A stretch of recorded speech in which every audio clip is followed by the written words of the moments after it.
আজকে আমি আপনাদেরকে নিয়ে যাব মুর্শিদাবাদের সবথেকে বিখ্যাত বিরিয়ানির দোকান দেখাতে। তো আজকের এই নতুন ব্লগে আপনাদেরকে ওয়েলকাম এবং আপনাদেরকে আজকে দেখাবো যে মুর্শিদাবাদের সবথেকে বিখ্যাত বিরিয়ানির দোকান কোনটা এবং কোথায়। আর সোশ্যাল মিডিয়া আপনারা অনেক দেখেছেন বিরিয়ানির দোকান, দাদা বৌদের হোটেল বা আরও অনেক কিছু বিরিয়ানির দোকান আছে। তো আমাদের মুর্শিদাবাদ জেলার সবথেকে বিখ্যাত বিরিয়ানির দোকান কোনটা এবং মানুষ ওখানে যায়, তো আপনাদেরকে সেটা দেখাবো। তো ভিডিওটি শেষ পর্যন্ত দেখতে থাকুন, সেখানে কীরকম ভিড়, কীরকম পাওয়া যায়, বিরিয়ানি পাওয়া যায় এবং ওখানে কত টাকা রেট, সব কিছু আপনাদেরকে বলবো। ভিডিওটি খুব ইন্টারেস্টিং হতে চলেছে। তো চলুন আজকে আমরা যাই। আমাদের এখান থেকে কৃষ্ণপুর থেকে আপনার মুর্শিদাবাদ হচ্ছে 29 কিলোমিটার, আর আমরা ট্রেনে সফর করব। 5টা 15-র মধ্যে ট্রেন আছে। তো সন্ধ্যার সময় ঘুরবো টুরবো, সব দেখাবো আপনাদেরকে। তো চলুন আজকের এই অ্যামেজিং বিরিয়ানির দোকানটা দেখতে যাই।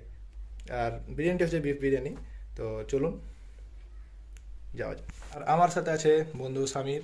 তো সামিরের সাথে আমরা দুজন মিলে যাব ট্রেন ধরে। তো চলুন, সে আসছে এখন, খাওয়া দাওয়া করছে বাড়িতে। তো দেখা হচ্ছে আপনাদের স্টেশনে।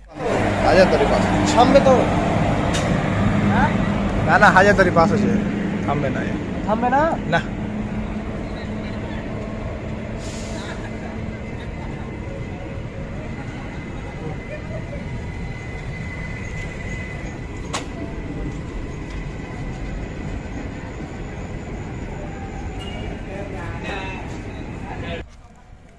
ভিডিও লাই ক্যামেরা এই মুহূর্তে আমরা দাঁড়িয়ে আছি কৃষ্ণপুরের 3 নম্বর প্ল্যাটফর্মে। ভাই জসিম বা সাথে আমাদের বন্ধুবান সামির, 3জন মিলে দাঁড়িয়ে আছি। 3জন যাব না, কিন্তু যাবে আমাদের সামির দা। নাকি যাবেন তো আপনি নাকি? ঠিক আছে। সুন্দর বারে ছবি তুলেছে তোমার কমা ক্যামেরা দিয়ে। আর আমার ভালো ক্যামেরা থাকতে আমার হয় না। 3 নম্বর প্ল্যাটফর্মে আসছে, ডাউন ট্রেন চাপে গাড়ি 3 নম্বর প্ল্যাটফর্মে আসছে।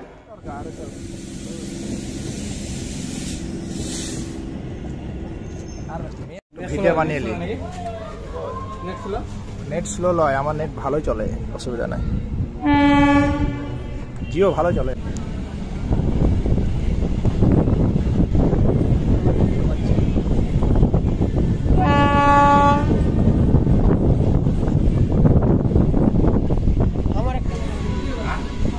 দেখতে পাচ্ছেন এখানকার হিরো আমাদের সামির দা।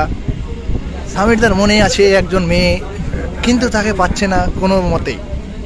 তার জন্য তিনি দুঃখে এই ট্রেনে দাঁড়িয়ে আছেন। তার জন্য একটা লাইক করুন। এই মুহূর্তে দেখতে পাচ্ছেন আমাদের সাথে লিটন দা চলে এসেছে।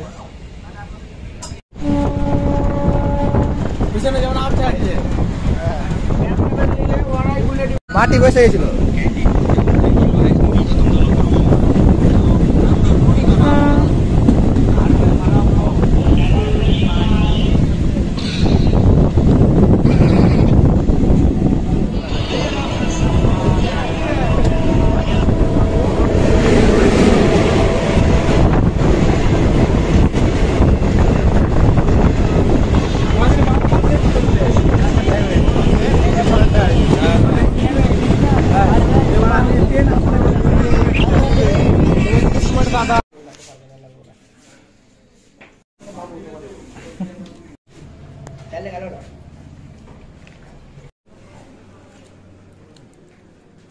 কিসে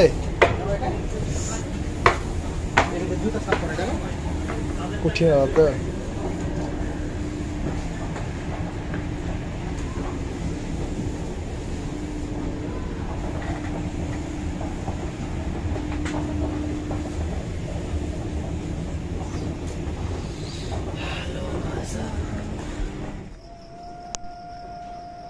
গ্যারেন্টি ওর সাথে কানেক্ট আছে।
চলে এলাম বিরিয়ানি খেয়ে মুর্শিদাবাদ থেকে।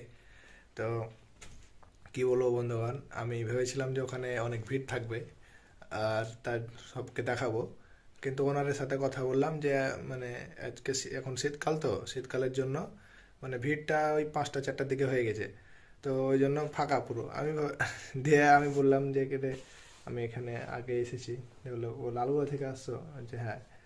ওই জন্য আপনার করা হলো না, ভিডিও শ্যুট করা হলো না, টুকটাক করে ভিডিও করে চলে এলাম। তো এখন রাত্রে হয়ে গেল, এখন ঘুমাবো। তো বন্ধুগণ, দেখা হচ্ছে আপনাদের সাথে নেক্সট কোনো ব্লগে।